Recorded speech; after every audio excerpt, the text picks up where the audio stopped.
আমি ৰাজনীতি কৰি আছো আমাৰ নিশ্চয় ৰাজনৈতিক স্বাৰ্থ এটাই সমাজ কৰাৰ স্বাৰ্থ জাতিৰ স্বাৰ্থ এইখিনি যদি ডেভেলপমেন্ট হয় তেতিয়া আমি ৰাজনীতি দলত থাকি আমাৰ লাভটো কি সেইকাৰণে কৈছো অসম গণ পৰিষদ দল কিয় কৰিব লাগে মই প্ৰথমতে কৈ লৈছো আজি অসম গণ পৰিষদ দল অসমৰ জাতীয় দল অসমৰ জাতীয় চেতনা অসমৰ ৰাইজৰ চেতনা দল অসমৰ স্বাৰ্থত কাম কৰি আছে ৰাইজৰ স্বাৰ্থত কাম কৰি আছে আৰু কাম কৰি যাব বুলি মোৰ বিশ্বাস আৰু সেইকাৰণে আজি এই পতাকাৰ দলত আপোনালোকৰ এই সংখ্যালঘু ভাইসকলৰ মাজত আমি থিয় দিছো আৰু এই সমস্যালৈ যুদ্ধ কৰিম বুলি থিয় দিছো যে আমি চৰকাৰ চলি আছে চৰকাৰৰ লগত থাকি আমাৰ সমাজখন কিদৰে কাম আগবঢ়াই লৈ যাব লাগে আমাৰ যিবিলাক মেজৰ সমস্যা আছে গৰমনীয়া সমস্যা নিবনুৱা সমস্যা যাতায়াতৰ ব্যৱস্থা শিক্ষা স্বাস্থ্য বিভিন্ন ক্ষেত্ৰত সমস্যা আছে আৰু এই সমস্যাখিনি কিদৰে চল্ভ কৰিব পৰা যায় সেই কোনটো ৰাজনৈতিক দলৰ কাণ্ডত দলত থাকি এই জাতীয় মেজৰ সমস্যা এই সামাজিক বোধবিলাক আমাৰ জ্বলন্ত সমস্যা আছে কেনেকৈ চল্ভ কৰিব পাৰি সেইকাৰণে আজি অসম গণ পৰিষদ দলৰ মাজত থাকি আজি আপোনালোকৰ এই অঞ্চলত আজি আমি বহিছো এইকাৰণে বহিছো আমাৰ চেঙা সমষ্টিৰ বৰ জ্বলন্ত সমস্যা আছে যে আমি চেঙা সমষ্টিৰ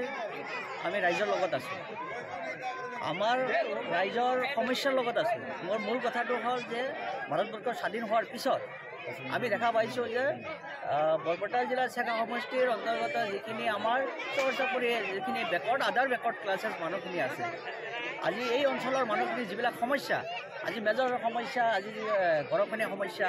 আৰু যাতায়াতৰ বহুত মেজৰ সমস্যা আছে আজি দীৰ্ঘদিনৰ পৰা আমি দাবী জনাই আছোঁ যে চেঙা সমষ্টিৰ ৰাইজৰ স্বাৰ্থত যে বহৰীৰ পৰা চুনতুলিলৈ দক্ষিণ পাৰলৈ এখন দলং হ'ব লাগে তাৰ লগতে স্থায়ীভাৱে চেঙা সমষ্টিৰ গৰখনীয়া সমস্যাটো সমাধান হ'ব লাগে আৰু আমাৰ যিবিলাক জাতীয় মেজৰ সমস্যা আছে আজি সেইখিনি সমস্যা সমাধান কৰিব লাগে আৰু বিভিন্ন সমস্যা আছে শিক্ষা স্বাস্থ্য গতিকে এই ক্ষেত্ৰত কোনো মন্ত্ৰী বিধায়কে গুৰুত্ব দিয়া নাই তাৰ লগতে বৰপেটা জিলাত কেইবাবাৰো আমাৰ সংখ্যালঘু MP হৈছে গতিকে এই ক্ষেত্ৰত আমাৰ সংখ্যালঘু ৰাইজৰ যিবিলাক মেজৰ সমস্যা যেহেতু আপুনি চেঙা সমষ্টিৰ প্ৰায়খন পঞ্চায়ততে ঘূৰি আছে দলীয় সভা কৰি আছে এই অঞ্চলৰ অভাৱ অভিযোগবোৰ আপুনি নিশ্চয় জ্ঞাত এই ক্ষেত্ৰত আপুনি যদি নিৰ্বাচিত প্ৰতিনিধি হয়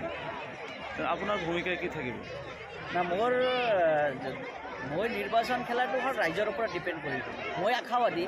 চেঙা সমষ্টিৰ ৰাইজৰ লগত সদায় আছোঁ বিভিন্ন সমস্যালৈ মই যুদ্ধ কৰি আছোঁ বিভিন্ন আঞ্চলিক পঞ্চায়তত যাই ৰাইজৰ সমস্যাৰ বুজ লৈ আছোঁ এই কথাটো ঠিক কিন্তু ৰাইজৰ যেতিয়া সঁহাৰি পাম নিশ্চয় মই দলৰ পৰা টিকেট বিচাৰি পাম নিশ্চয় দলে নিশ্চয় সঠিক সিদ্ধান্তই ল'ব গতিকে এই ক্ষেত্ৰত মই ক'ব যোৱা নাই মূল কথাটো হৈছে যে চেঙা সমষ্টিৰ যিবিলাক মেজৰ সমস্যা হৈ আছে আজি চহৰ অঞ্চলৰ গৰখনীয়া সমস্যা আজি দলঙৰ সমস্যা আছে আৰু যাতায়াতৰ বহুত সমস্যা আছে শিক্ষা স্বাস্থ্য আৰু লগতে আমাৰ এই চেঙা সমষ্টিত 70% মানুহ কৃষিজীৱী মানুহ গতিকে কৃষি ক্ষেত্ৰত যথেষ্ট ডেভেলপ কৰিব লাগিব এই গোটেইখিনি সমস্যা সমাধান কৰাৰ কাৰণে মোৰ যুদ্ধ চলি আছে আৰু মই যুদ্ধ কৰি আছোঁ আৰু আগন্তুক দিনত যদি ৰাইজে মোক আশীৰ্বাদ কৰে সঁহাৰি দিয়ে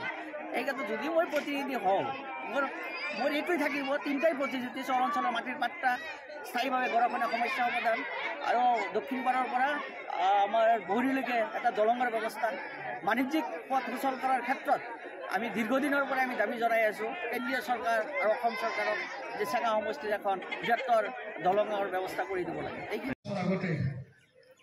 এই ভাগবচন আহিছিল কুমাৰ দীপক দাসৰ লগত চৌধুৰীৰ লগত আজি অন্ততঃ ৰাজনৈতিক কথা নকোৱাকৈ অন্ততঃ এই অঞ্চলখিনি চাই যাওঁ মানুহখিনি গম পাই যাওঁ কাৰণ সেইকাৰণে মই ৰাজনৈতিক কথাটো কোৱাৰ কোনো ইচ্ছা নাই আমি বহু বছৰ আজি মই AGP কৰিছোঁ 1990 চনৰ পৰা বিধায়ক প্ৰথমতে হ'লে 2006 চনৰ পৰা জিলাৰ সভাপতি হৈছে 98 চনৰ পৰা বহুতবাৰ আহিছোঁ আমি চহৰ অঞ্চলত কিন্তু বহুতবাৰ অহাৰ পিছতো ৰাইজে কিন্তু আমাৰ কথাবিলাক বিশ্বাস কৰা নাই আমি ৰাতি 10-12টালৈ আমি এই অঞ্চলত আছোঁ কৰিব এতিয়া মই আহ্বান জনাইছোঁ আমাৰ বাগমাৰাৰ গাঁওপঞ্চায়তৰ নৱনিৰ্বাচিত সভাপতি মাননীয় আবু মুছা সাহেব আপুনি আমাৰ মঞ্চত আহিব লাগে তেখেত আমাৰ